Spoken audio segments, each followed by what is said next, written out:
Bon, d'abord, je voulais remercier également de m'avoir invité pour ce séminaire. En plus, c'est la première fois que je fais une intervention à l'Université de Strasbourg, donc je suis très content.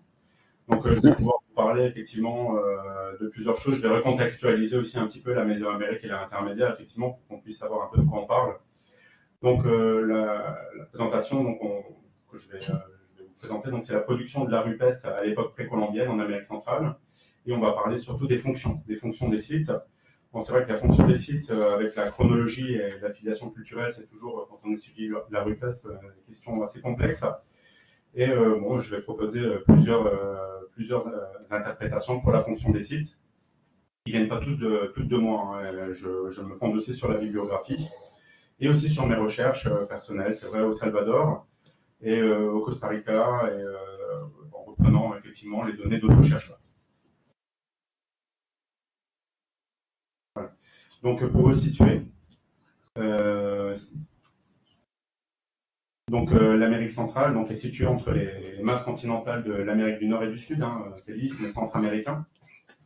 Bon, il s'étend sur plus de 1800. Il s'étend sur plus de 1800 km. C'est composé quand même de 7 pays. Hein. Le Guatemala, le Belize, du nord au sud. Hein. Le Honduras, le Salvador, le Nicaragua, le Costa Rica et plus au sud, le Panama. Au nord, il est bordé par la mer des Caraïbes. Et au sud, on retrouve l'océan Pacifique.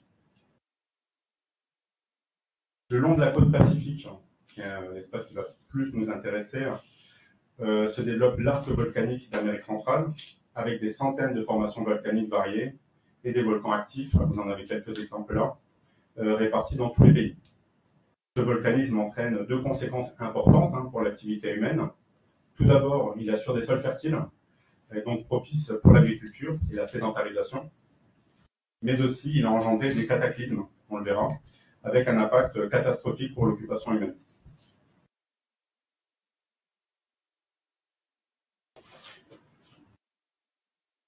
Tout au long de l'époque préhispanique, l'Amérique centrale a été peuplée par des groupes culturels divers, avec des dynamiques propres et indépendantes, mais souvent interconnectées. C'est un peu la particularité de la région. D'un point de vue linguistique, la région se distingue par une grande diversité, qui se présente comme une mosaïque complexe, où l'on retrouve toute une série de langues différentes, qui peuvent se regrouper en plusieurs grands groupes. On va retrouver par exemple le groupe Maya au nord, Xinca, Lenca, Tol et Misimalpa au centre, et Chibcha au sud. Là, vous avez une carte où on peut voir cette diversité de groupes linguistiques, en sachant que cette carte est assez générale. En réalité, si on prend juste le cas du Guatemala, on va retrouver par exemple 22 langues d'origine maya, en sachant que par exemple, si on prend le groupe le plus au sud-est, les Chorti, s'ils parlent avec les Mam qui sont à l'ouest, ils ne vont pas se comprendre. Donc on a quand même si l'origine sont toutes des langues mayas, il y a quand même une grande diversité qui limite la communication entre tous ces groupes, même si à l'origine, effectivement, il s'agit de langues mayas. Si on descend plus au sud, c'est la même chose, c'est-à-dire que vous allez retrouver, par exemple, pour le Lenca, différents groupes, en plus de cette diversité linguistique, qui ne sont pas unis au niveau politique, ni à l'époque préhispanique, ils n'ont pas été unis, hein, vous n'avez pas un groupe par langue, c'est pas comme ça que ça fonctionnait. Donc vous avez des territoires qui sont divisés, en fait, qui sont disséminés. Là, vous avez le cas entre le Honduras et le Salvador avec les Lenca. On retrouve par exemple les territoires Lenca-Quer, Lenca-Serquín, Lenca-Lenca. C'est le nom qu'on leur a donné, hein, c'est encore un autre groupe. Et au Salvador, le Lenca-Poton. Donc tous ces groupes étaient, on va dire, autonomes, dirigés d'une manière autonome par rapport aux autres. Même si la langue était similaire, ils ne formaient pas une unité non plus.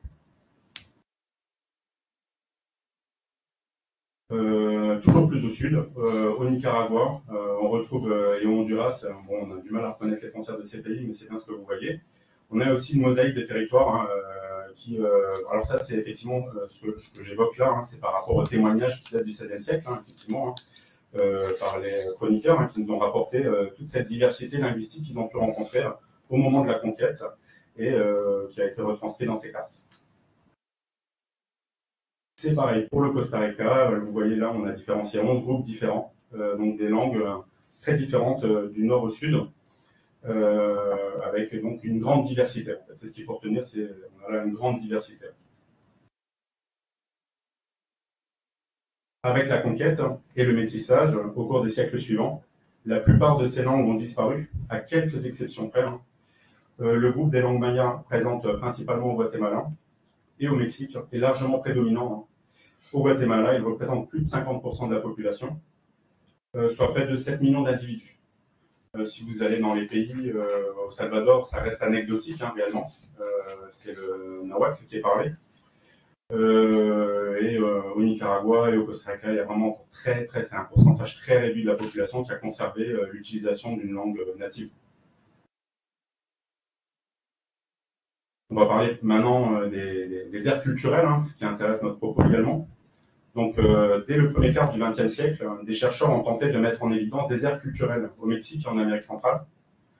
Alors, ils sont basés sur les vestiges archéologiques et surtout sur l'étude de la céramique. Donc, la proposition qui a eu le plus de résonance, effectivement encore de nos jours, c'est le concept de Mésoamérique, défini par Kirchhoff en 1943. Vous avez là l'ère de la Mésoamérique, telle qu'elle elle a été définie en 1943 pour le XVIe siècle. C'est une ère culturelle qui a été définie pour le XVIe siècle. Donc, Kirchhoff était en réalité un philosophe, ethnologue et anthropologue allemand, spécialisé dans l'ethnologie mexicaine, et il invente ce concept pour l'étude et la classification de l'ethnographie de la région mexicaine et centra-américaine. C'est son objectif à la base, c'est un outil en fait. Le concept de Mésoamérique, c'est un outil. Alors comment il va faire? En fait, il établit en fait une quarantaine de traits culturels diagnostiques qui sont donc pour lui exclusifs de la Mésoamérique. Ça inclut la construction de pyramides à degrés. Donc vous avez là une reconstitution du site de Copan, par exemple, au Honduras, il y en a bien d'autres. L'utilisation du jeu de balle, l'écriture glyphique également, que vous pouvez voir là sur une stèle, qui est toujours à Copan, à gauche. Un système de calendrier également, très précis, des formes spécifiques de sacrifice humain, l'astronomie, la culture du cacao, de l'agave, la fabrication de lames prismatiques en obsidienne. On a là un exemple du musée d'anthropologie de Mexico. Des miroirs de pyrite. Bon, je ne vous fais pas les 40 traits, mais effectivement, il y a tout un ensemble de traits culturels caractéristiques qui lui permettent de définir, là on va dire ça entre guillemets, la mésoaméricanité d'un groupe de population. Voilà. C'est ce qui lui permet de faire un peu la classification. Alors, ce qui est intéressant, c'est que c'est le premier à définir cette aire culturelle, et qu'est-ce qui se passe au sud? Donc en fait, au sud de la Mésoamérique, il va y avoir plusieurs propositions plus tardives, qui vont être données pour définir des aires culturelles. La première, c'est en 1970, c'est l'archéologue français Baudez qui la donne, Claude Baudez. Lui, il appelle ça la tradition sud-américaine, qui se trouve au sud de la Mésoamérique, mais il se contente donc de définir cette tradition sud-américaine pour l'Amérique centrale, il ne va pas plus loin. En réalité, la proposition qui aura le plus de succès, c'est la proposition de l'archéologue états-unien Wiley en 1971, donc l'année suivante. Lui, il va appeler ça donc l'ère intermédiaire. Et là, il englobe pratiquement la même zone qu'avait défini Baudez, mais il l'étend. Il l'étend au nord-ouest de la Colombie et il va au sud jusqu'à l'équateur. Donc c'est quand même une aire culturelle qui fait près de 2300 km de long. Donc pour la dimension, elle est aussi longue que la Mésoamérique. Dans les deux cas, ce qui est intéressant à noter, c'est que dans les deux cas, la région sud, cette aire intermédiaire, elle est définie en comparaison avec les réalisations de la Mésoamérique en réalité. Du moins avec les réalisations sociales ou urbanistiques qu'elle n'a pas atteint. Si vous voulez, il y a un côté un peu... ils sont en dessous de la Mésoamérique. C'est comme même le nom d'aire intermédiaire entre quoi? Donc en fait, c'est à l'époque, quand ça a été défini, c'était un peu une aire culturelle qui était dans l'esprit du diffusionnisme. Donc on avait les avancées, les progrès civilisationnels, on va dire ça comme ça, venaient du nord systématiquement vers le sud, et bon, on avait cette ère intermédiaire qui suivait un peu le nord, on va dire ça comme ça. Pour notre part, nous retiendrons que la principale différence, parce qu'il y a quand même des différences entre ces deux aires culturelles, la principale différence pour caractériser ces deux aires culturelles, c'est la présence au nord, ça c'est effectivement de grands centres urbains en Mésoamérique, tandis que dans l'ère intermédiaire, on va retrouver des centres politiques d'envergure mineure. Vous en avez par exemple là c'est Guayabo de Turrialba, au Costa Rica, avec des constructions coniques, c'est pas du tout les grandes pyramides à degrés, avec des grandes villes, comme on avait, des centres urbains, on va appeler ça plutôt, comme on a pu voir auparavant. Alors les propositions les plus récentes, en fait, c'est Assmann et Pinto en 1993. Ils proposent de considérer une zone centrale qui inclut les territoires actuels du Honduras et du Salvador, sauf en envers maya, ainsi que la côte pacifique du Nicaragua, vous l'avez en bleu, cette fameuse zone centrale d'interaction. Je me permets de les citer pour la définir. C'est une ère qui a développé sa propre mosaïque de sociétés dynamiques en dehors de la sphère d'influence directe de la Mésoamérique, donc ils acquièrent une certaine indépendance, mais aussi comme une ère qui a maintenu, c'est vrai, une longue ou intense et périodique communication avec ce noyau. Donc cette zone centrale, elle acquiert avec cette proposition une autonomie. Elle n'est pas juste, on n'est plus dans le diffusionnisme du nord vers le sud, mais on a vraiment une zone sud, une zone centrale et la zone mésoaméricaine. Voilà. Mais on sait qu'effectivement la zone centrale et la zone mésoaméricaine a eu beaucoup de contacts. Comme un exemple, je vous montre ce site très connu au Salvador, dans l'est du Salvador, qui s'appelle Quelepa, qui a été construit dans cette fameuse zone centrale, et qui s'illustre avec une architecture qui est presque entièrement inspirée localement, finalement, entre 150 et 625. On retrouve les pyramides à degrés, mais elles ne sont pas du tout placées de la même façon qu'en Mésoamérique. Les rampes non plus n'existent pas en Mésoamérique, donc vous voyez qu'il y a quand même des caractéristiques et des traits communs, mais des caractéristiques qui sont propres à la zone centrale. Pour résumer, en résumé, on peut dire, voilà, au nord, vous avez une région où vous avez de nombreux traits culturels similaires, de grands centres politiques. Au centre, une diversité de sociétés autonomes, avec de nombreux contacts avec le nord, des centres politiques d'envergure mineure. Et au sud, vous l'avez en rouge, c'est l'ère intermédiaire, avec une diversité de sociétés autonomes et interdépendantes, peu de contacts avec la Mésoamérique, et également des centres politiques d'envergure mineure.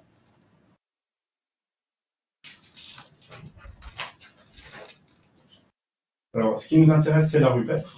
Alors, effectivement, il faut voir que sur ce territoire, c'est très, très varié. Des centaines de sites sont connus, et des centaines sont encore à découvrir. À l'exception du Salvador, ils n'ont pas fait l'objet d'un recensement exhaustif. Moi, dans le cadre de ma thèse, j'ai réussi à faire un recensement exhaustif des sites du Salvador. En tout, j'en ai comptabilisé 70, alors ce qui ne veut pas dire qu'on n'en trouvera pas dans le futur, on en trouve encore. Mais en tout cas, en 2017, c'était ce qui était connu. Et si on compare avec le Costa Rica, dans une superficie 13 fois moins grande, vous l'avez là, je l'ai encerclé, là c'est une cordillère, on en a trouvé 76. C'est-à-dire que plus, alors c'est un fait, plus vous allez aller vers le sud, plus vous allez avoir une multiplication des sites d'art rupestre. Donc sur la base de ces recherches antérieures et des études récentes, il est possible d'émettre plusieurs hypothèses sur la diversité des fonctions et de l'emploi de l'art rupestre au sein de l'Est centra-américain. La question qu'on va se poser, c'est de savoir si ces fonctions varient entre les différentes aires culturelles que je viens de vous exposer. Donc, je commence avec un site très connu qui se situe donc en Mésoamérique. On va faire du nord vers le sud. On commence par la Mésoamérique. On est dans les basses terres du Guatemala, dans la grotte de Nartunich. Donc, ces basses terres du Guatemala, elles sont connues pour leur peu de relief. C'est la forêt tropicale humide. C'est là où s'est développée la civilisation maya, autour d'une multitude de grands centres urbains. On en connaît quelques-uns, mais il faut savoir que sur cette zone, il y avait des centaines de cités. Ces cités sont très étendues, pouvaient regrouper plusieurs dizaines de milliers d'habitants, on parle vraiment de grands pôles urbains, et étaient dominées par des élites gouvernantes et religieuses. L'apogée de cette civilisation se situe au classique récent, c'est entre 600 et 900 après Jésus-Christ. Bon, il y a eu d'autres périodes d'apogée précédentes, mais on va dire que classiquement, on dit que voilà, c'est 600-900 après Jésus-Christ. C'est la période durant laquelle ont été réalisées les manifestations rupestres de Nartunich que je vais vous présenter tout de suite. Une petite parenthèse sur la cosmovision maya, parce que ça va nous intéresser pour justement la vision de la grotte. Dans la cosmovision des Mayas, le monde est divisé en 3 parties. Dans la partie supérieure, vous avez le supramonde, qui est divisé en 13 niveaux. Dans la partie inférieure, l'inframonde, qui est divisé en 9 niveaux, le Xibalba. Et entre les deux, vous avez le monde intermédiaire des humains, qui assure l'équilibre global. Donc, dans ce cadre, les espaces souterrains sont associés par les Mayas à l'inframonde systématiquement. Ils sont des lieux sacrés où sont réalisées offrandes et sacrifices. Voilà. Ces offrandes et ces sacrifices permettent aux humains de maintenir l'équilibre en fait sur cette organisation du monde en 3 niveaux. Alors, Nartunich, ça se trouve au sud-est du Petén. On connaît de nombreuses grottes avec des offrandes sur le territoire maya. Mais les sites rupestres, bizarrement, sont quant à eux beaucoup plus rares, vraiment beaucoup plus rares. Dans ce contexte, le site rupestre de Nartunich est exceptionnel à bien des égards. C'est vraiment un site vraiment unique. Il est situé dans le sud-est, comme je vous l'ai dit, à quelques kilomètres de la frontière du Belize. Donc, je vous montre là l'entrée de la grotte. Vous avez l'échelle, vous avez un personnage qui est entouré. L'entrée de la grotte, alors tout d'abord, cette grotte, elle a été aménagée. Vous ne les voyez pas, mais là, en fait, je me situe tout en haut d'un balcon. Donc, elle a été aménagée par des terrasses successives, consolidées par des murs de contention, dans le cadre d'une scénarisation de rituels publics, pouvant regrouper des centaines de personnes. Donc là, vous imaginez bien la quantité de personnes qui pouvaient rentrer dans ces espaces. Les espaces sont amples dans chaque niveau des terrasses pour des centaines de spectateurs et pour beaucoup plus sur le sol de l'entrée.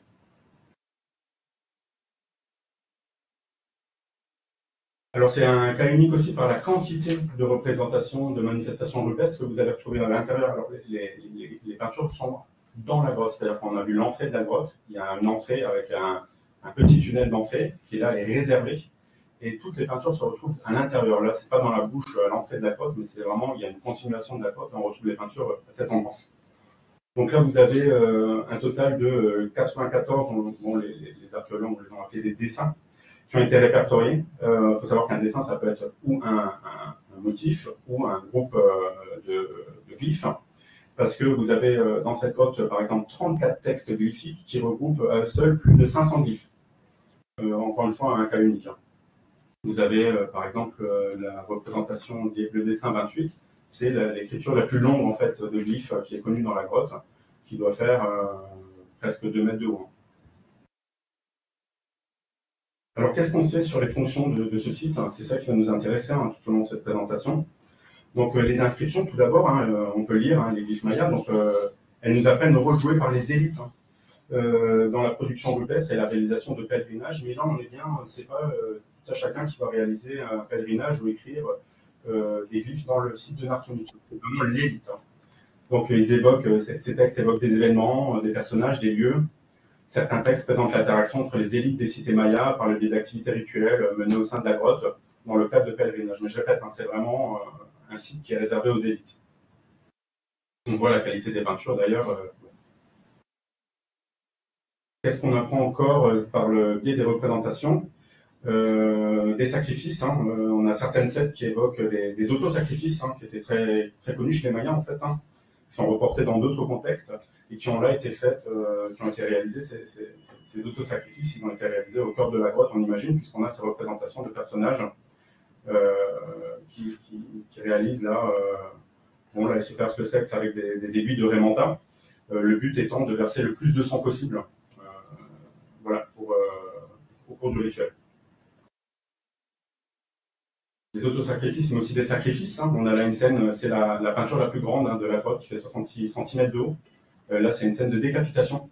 On voit que le personnage, il tient le crâne, la tête d'une autre personne qui a été sacrifiée. On a retrouvé également dans la grotte, on n'a pas de photographie, mais on a retrouvé également dans la grotte des ossements de personnages qui ont été sacrifiés, en particulier des enfants. On a d'autres scènes, qui montrent des activités rituelles. Elles ont fonctionné effectivement comme. Alors ça, c'est une proposition que ce site ait fonctionné comme un site de rite de passage qui implique de brûler de l'encens, du copal. C'est ce qu'on voit sur ces représentations. Et le sacrifice de sang, on en a parlé précédemment. Donc là, on a des personnages qui sont en train tout simplement de cramer du copal, brûler de l'encens, tout simplement. Juste pour faire vraiment ressortir la qualité des représentations, la représentation que vous avez, là, le dessin 63 en bas à droite, il fait à peine 9 cm de haut. Donc vous avez là toutes les tailles qui ont été utilisées et une qualité du dessin qui est vraiment à remarquer. Alors ça c'est très intéressant aussi, on a d'autres représentations qui évoquent des mythes qu'on connaît très bien, les mythes de la cosmovision maya. Donc, ce sont des croyances en relation avec les grottes, par exemple, 4 scènes en relation avec le jeu de balle, donc très connu. Et puis là, vous avez les jumeaux à droite, qui sont Unapu et Jvalanke, qu'on connaît très bien, qui sont décrits dans le Popol Vuh, qui est un texte de la cosmovision maya qui a été conservé.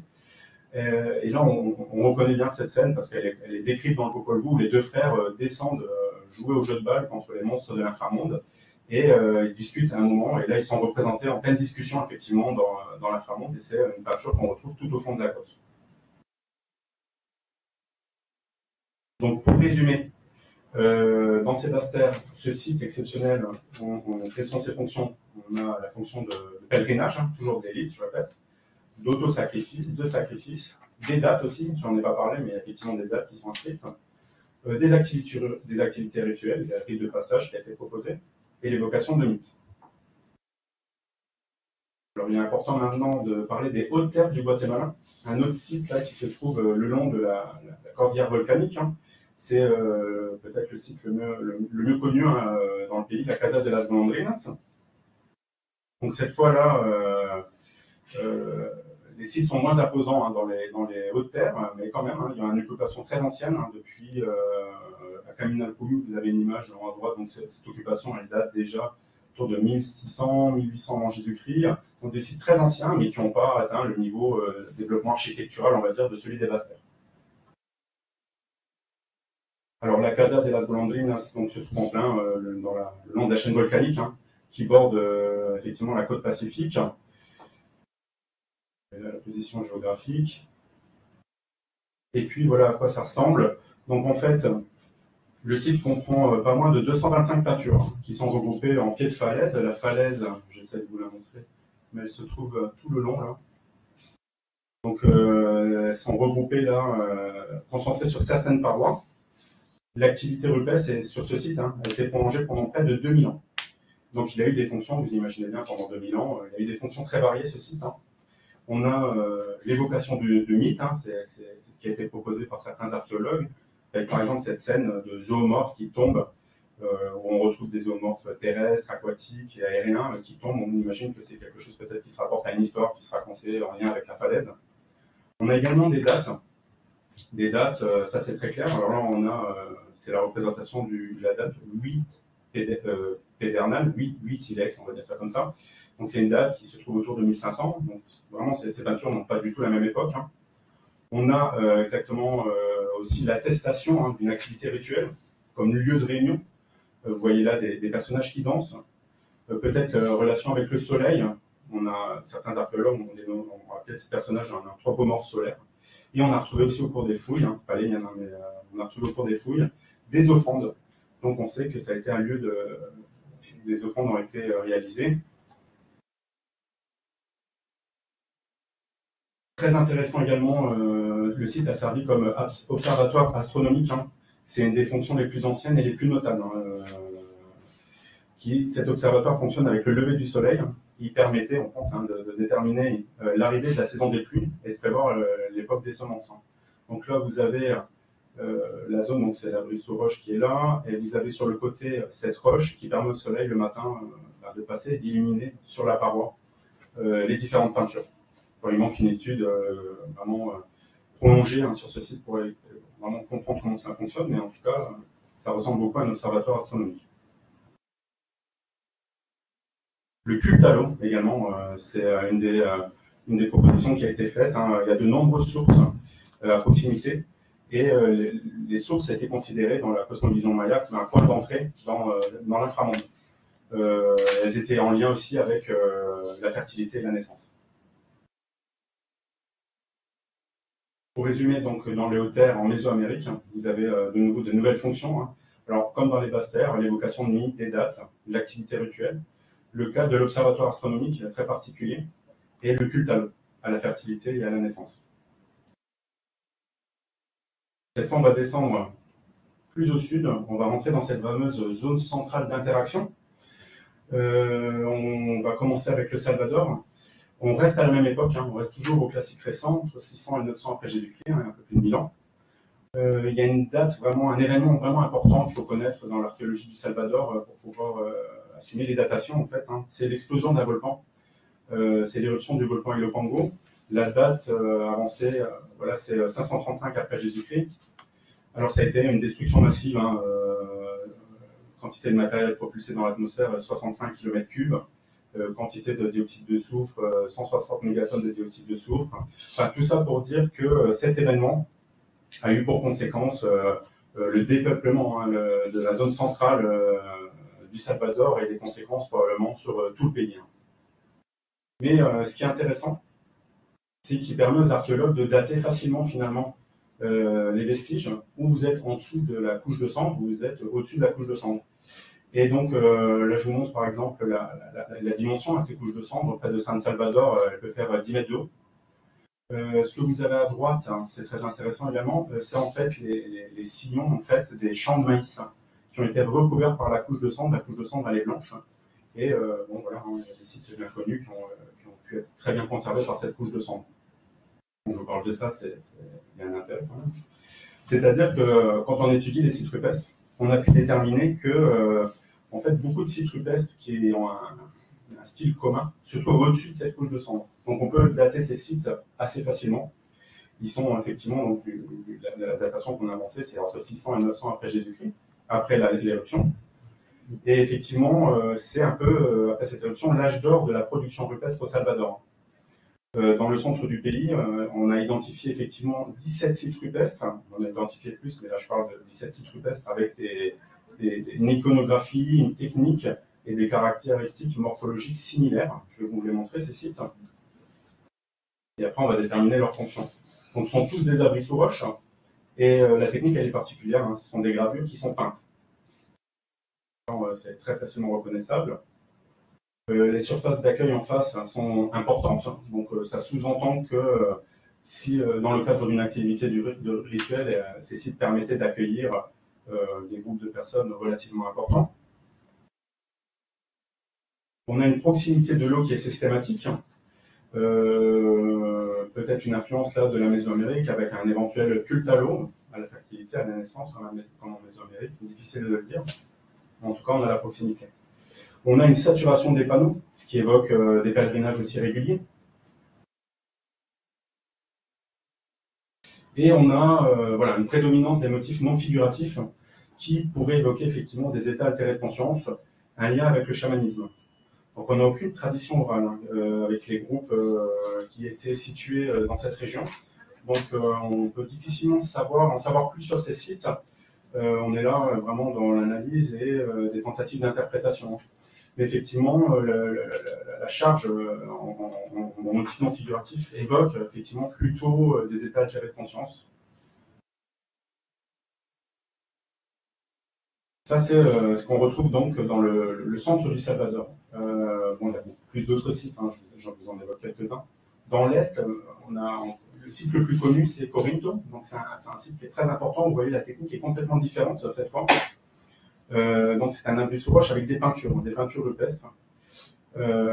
Et la grande différence aussi, c'est que sur ce site, hein, on va retrouver cette fois des motifs figuratifs, des personnages. On pense que ce site appartenait et affilié culturellement avec le groupe qui existe encore de nos jours, les Cacaopéras, qui sont encore dans la zone, hein, qui sont installés à un certain moment. Et ces représentations de personnages qui sont relativement grandes évoquent en fait des personnages de pouvoir. Difficile à dire, des classiques, c'est-à-dire des seigneurs hein, qui peut-être avaient le pouvoir sur le territoire, des chamans, on n'en sait pas plus. Hein. On a également l'évocation de danses rituelles. Hein. On a probablement un contenu narratif qui est à mettre en relief d'ailleurs avec des danses qui se font encore de nos jours. Vous avez cette danse des emplumados, hein, des emplumés, des choses comme ça, qui se fait, là j'ai une photo de 1985, mais j'en ai trouvé une récente sur Internet. Hein. Donc c'est encore une danse qui se fait de nos jours, justement à Cacaopera. Et on retrouve quand même des images assez similaires dans la grotte de Corinto. Hein. C'est quand même intéressant. C'est quoi? C'est un palmier?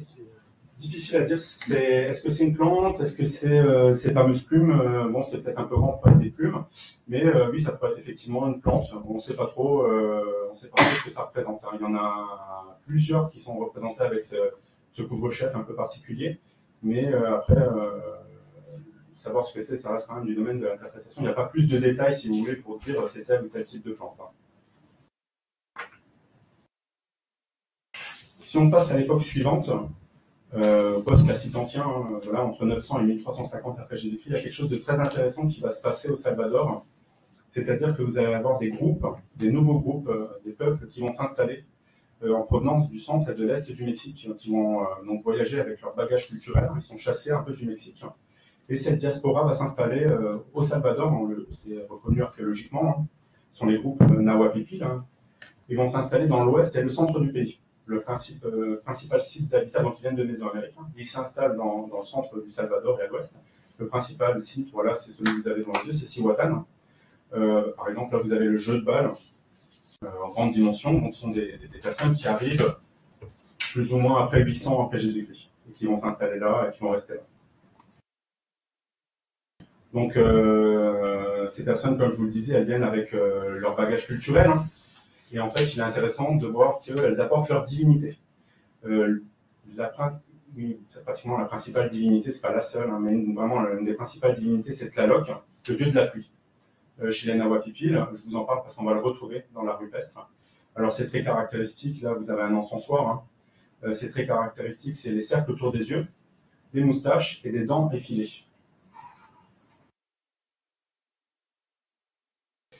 Et bien, à leur arrivée, en fait, ou peu après, on va commencer à retrouver des sites d'art rupestre où on a des représentations de Tlaloc. C'est intéressant parce qu'on peut les dater chronologiquement, elles sont postérieures à l'arrivée des Nahuapipil, on peut les associer aussi culturellement. Et puis, sur la fonction des sites, ça nous montre qu'avec l'arrivée de ces groupes, on a une nouvelle fonction, c'est-à-dire le culte à des divinités précises. Alors, celle qui est la plus évidente, c'est Tlaloc, c'est pas la seule.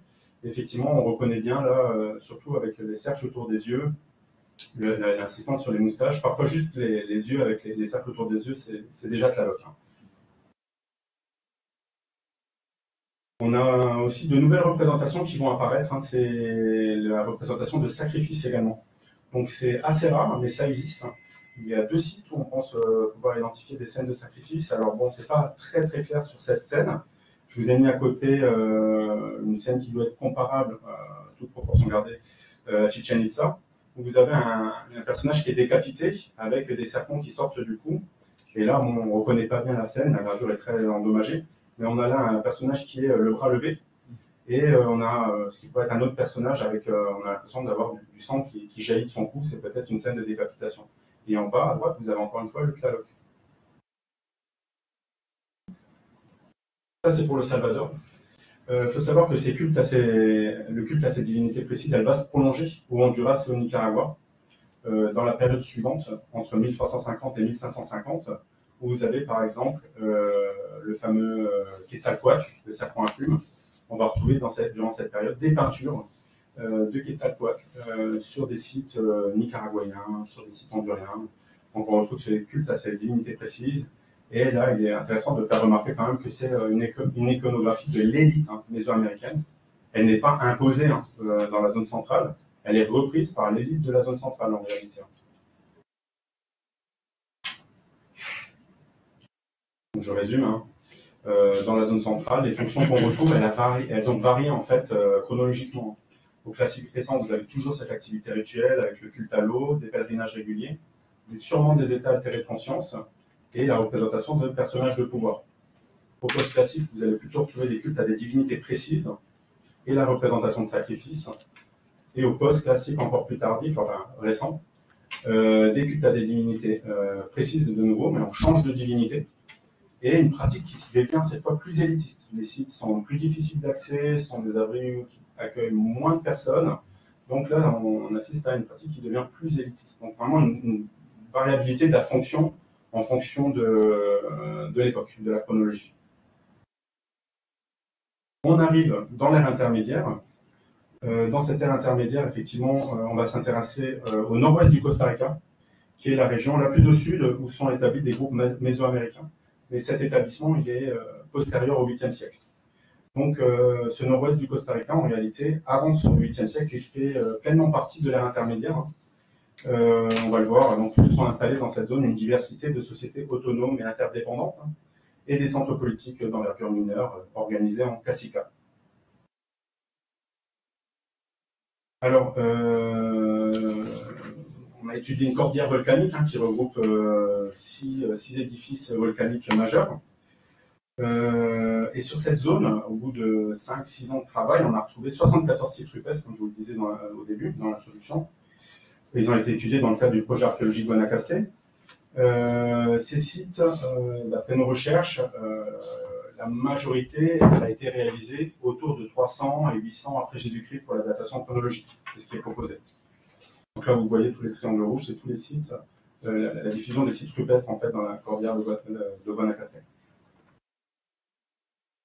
Qu'est-ce qu'on retrouve dans cette cordillère?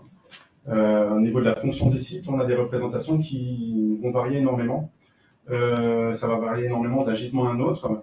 On retrouve, c'est un cas particulier, là, des représentations de figures de pouvoir nouvellement, avec ce qu'on a interprété comme étant la représentation d'un cacique, d'un guerrier, hein, avec quelque chose qu'on connaît dans la région, ce sont les têtes trophées. Alors ça se connaît dans la région centrale, vous voyez là une sculpture hein, qui est de la région centrale, où un cacique tient une tête trophée. Alors une tête trophée, qu'est-ce que c'est? En fait, pendant une guerre entre deux caciques, il était courant en fait que le cacique gagnant réduise la tête de son ennemi par des procédés qui étaient tout à fait maîtrisés hein, pour pouvoir aussi la conserver dans le temps. Et donc les plus grands caciques avaient, on peut imaginer, une collection de têtes miniatures en fait, voilà, hein, qui montraient leur pouvoir en fait. Hein. Ces têtes trophées étaient un peu l'emblème de leur force guerrière. Et on a par exemple sur ce site hein, cette image centrale où on voit là juste le visage d'un personnage où on devine un couvre-chef, probablement avec des plumes. Et tout autour, on va retrouver ces visages hein, qui sont très schématisés, très simplifiés. Il y en a des deux côtés. Mais effectivement, on associe ça à ces fameuses représentations de classiques avec des têtes trophées. C'est pas la seule. Hein. On en retrouve une autre sur ce site où vous avez de nouveau le personnage principal, hein, très bien sculpté, avec une technique très perfectionnée.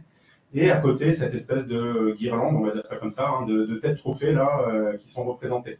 Peut-être effectivement qu'elles évoquent ces victoires en tant que chef de guerre. On a également des personnages chamaniques, hein, c'est très intéressant. Ils ont été mis en évidence pour qu'ils sont reconnaissables. Ils ont un chapeau conique. Alors c'est très intéressant ce chapeau conique parce que c'est un élément caractéristique des chamans encore de nos jours. Chez les Kogi notamment, les descendants des Tairona en Colombie. Donc là, cette photo, je l'ai trouvée là, récemment sur Internet. Il y a eu beaucoup de reportages hein, sur les Kogi en Colombie. Et une céramique hein, qui date, pareil, de la même époque, entre 300 et 800 après Jésus-Christ, avec toujours ce chapeau de forme conique. Hein, et cette gravure rupestre, on trouve là toujours ce couvre-chef conique avec cette fois plus de décoration, on va dire. Hein, mais voilà, on retrouve quand même la forme originale. À part ça, on pense qu'il y a eu une association entre la production d'art rupestre et les rites funéraires. Effectivement, on a recensé de nombreuses concentrations de roches gravées à proximité de zones funéraires, hein, ce qui évoque leur implication au sein probablement de rites funéraires. Alors, est-ce que ce sont des portraits, hein, enfin, des portraits, ce sont des images de visage hein. Est-ce que ce sont le portrait de défunts, le culte des anciens qui serait évoqué? Difficile à dire. En tout cas, il y a quand même une association là, spatiale, hein, c'est-à-dire qu'autour de cette roche gravée, vous avez tout un ensemble de sépultures. Hein, voilà, donc cette association, voilà, on pense qu'il y a un lien vraiment avec des rites funéraires et art rupestre. Culte à l'eau, probablement également, on a énormément de sites qui se retrouvent près des lagunes, près des sources, près des rivières, ça dépend des régions, ça dépend des endroits où vous vous retrouvez en fait dans la cordillère de Guanacaste. Mais on pense quand même que ce culte à l'eau, il a dû avoir une fonction centrale. Hein. On le voit là, vous avez la roche qui se trouve ici et derrière la lagune. Je vais vous montrer un autre exemple. Donc là, c'est une eau stagnante. Cette fois, c'est une rivière. Hein. Ce site-là, 13 cascadas, avec de très belles gravures géométriques. Vous avez là une succession de 3 cascades, et à chaque cascade, vous avez à côté une gravure géométrique. Bon, le sens, on va rentrer dans l'interprétation, mais en tout cas, le lien avec l'eau, il semble quand même assez évident.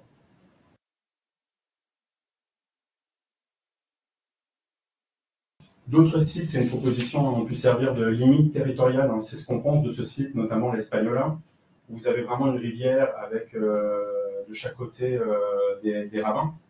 Et en fait, des gravures très profondes qui ont été taillées, qui peuvent se voir de part et d'autre de la rivière. Donc, on pense que c'était peut-être une limite territoriale.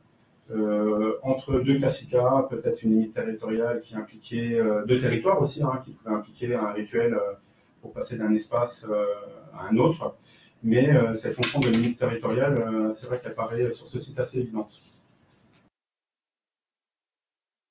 Forcément, on a pu se rendre compte que, de par la quantité de manifestations rupestres sur certains sites, il devait y avoir des pèlerinages réguliers. C'est le cas sur El Farayan, que vous voyez là. On distingue assez mal les gravures, mais il y a de multiples superpositions. Près de plus de 300 gravures. Des gravures qui partent du niveau du sol jusqu'à 6,50 m de haut. Donc là, il est évident qu'elles ne se sont pas faites en une fois. Hein. Donc on pense que vraiment, cette production rupestre s'est créée dans le cadre de pèlerinages réguliers. Bon, le chamanisme, il faut en parler, il est beaucoup plus connu dans l'ère intermédiaire qu'ailleurs.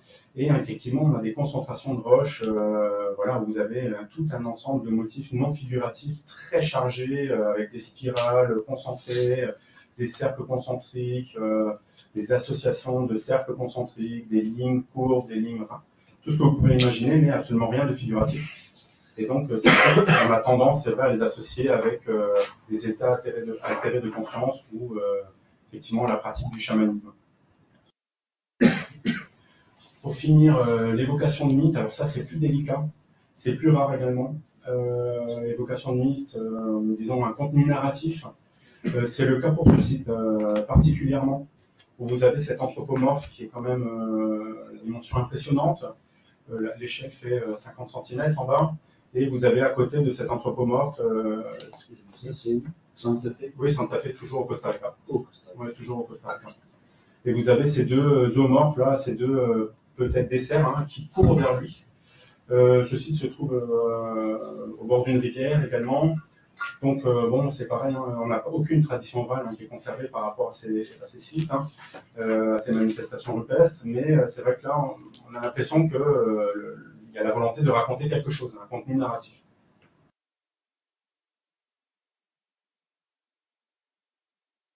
Le Costa Rica est divisé en plusieurs régions archéologiques.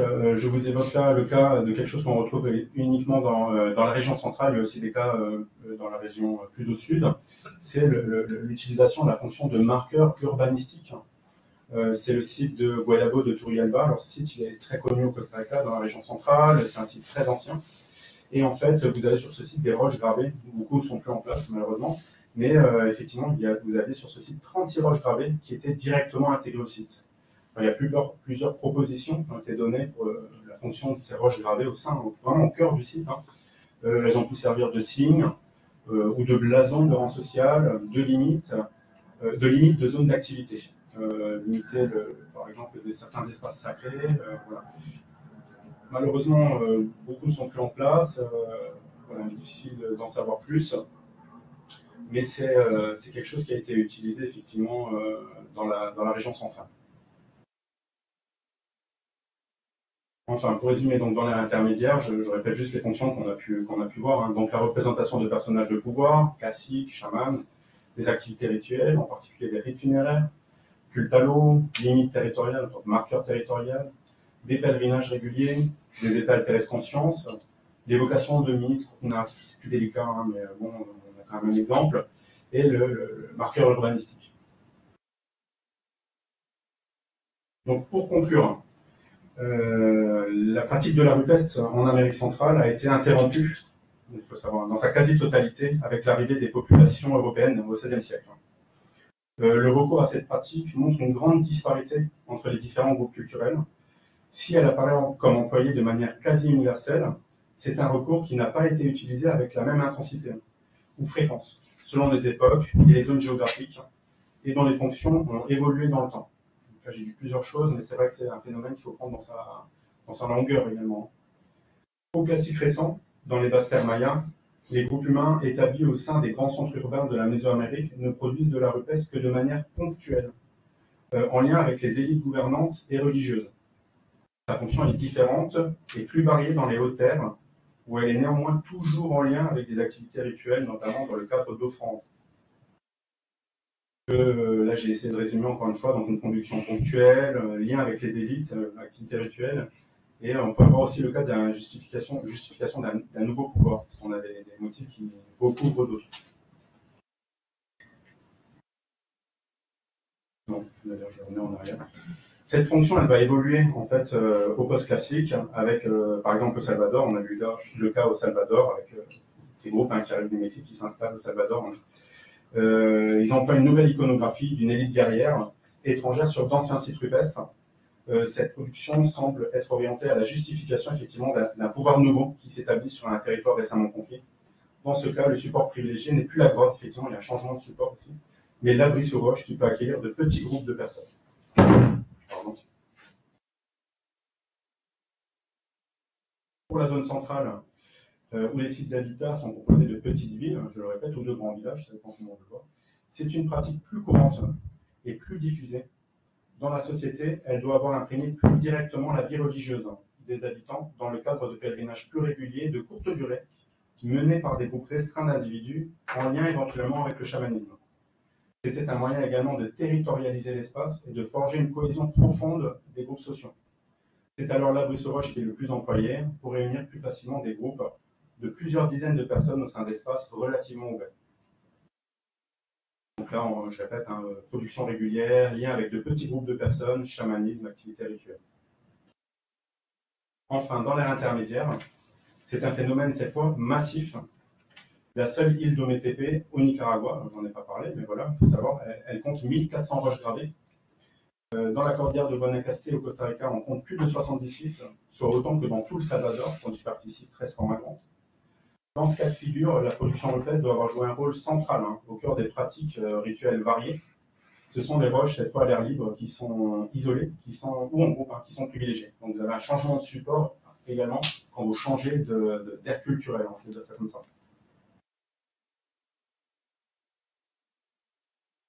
J'ai fait ce tableau qui résume bien un peu tout ce qu'on a dit. Vous avez à gauche la Mésoamérique, la zone centrale et l'ère intermédiaire, et on peut voir en fait les fonctions qui se regroupent entre les trois zones. Donc tout d'abord, on reconnaît bien des différences d'usage entre la fonction des sites rupestres et les aires culturelles dans lesquelles ils s'insèrent, définitivement. Cependant, il y a des fonctions qui sont communes et qui couvrent l'Amérique centrale, dont l'activité rituelle, le pèlerinage, le culte au soleil, j'en ai pas parlé, mais ça c'est plutôt la tradition orale qui nous l'apprend, même si on en a très peu, le culte à l'eau, sous ses différentes formes. Les scènes au contenu narratif sont connues dans les trois zones, même si elles sont clairement plus évocatrices en Mésoamérique. L'évocation de danse est commune à la Mésoamérique et à la zone centrale, tout comme le culte de divinités précises. En revanche, le chamanisme est prédominant dans la zone centrale et l'ère intermédiaire, comme la possible évocation d'états de trance. Dans ces deux dernières zones, on retrouve également la représentation de personnages de pouvoir, classiques ou chamans.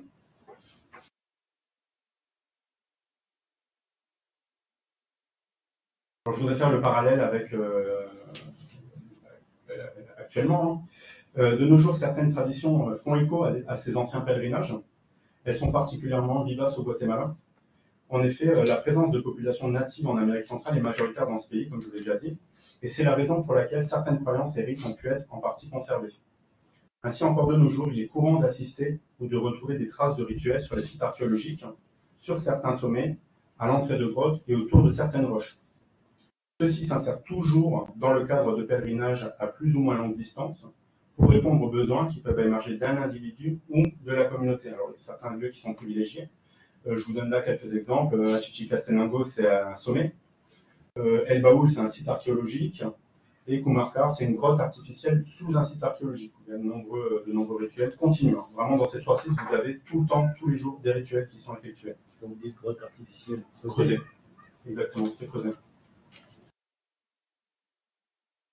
Toujours au Guatemala, certaines roches, elles-mêmes, sans gravure, sont objets de culte, souvent réintroduites dans le cadre d'une spiritualité syncrétique, mêlant religion chrétienne et animiste.